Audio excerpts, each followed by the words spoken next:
लेकिन चर्च जाने से आपकी जिंदगी भी बदलनी चाहिए, आपकी जिंदगी में चेंज आना चाहिए, नजर आना चाहिए, आपकी तौबा लोगों को नजर आनी चाहिए। जब मैंने 2019 में यीशु मसीह को कबूल किया, कभी कोई मूवी नहीं देखी, कभी दोबारा सिगरेट नहीं पिए, कभी पान नहीं खाई। होता ना कोई लोग तौबा करके फिर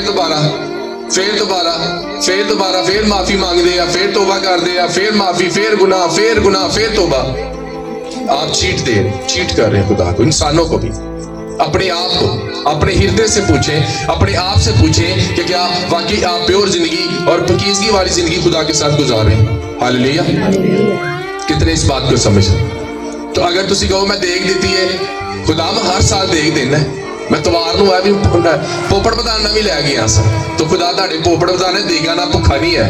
वो चाहता है कि आप एक प्योर और शफाफ जिंदगी खुदा के साथ गुजारें। खुदा कभी भी आपके गुनाह के साथ समझौता नहीं करने वाला मेरे से। हालेलुया।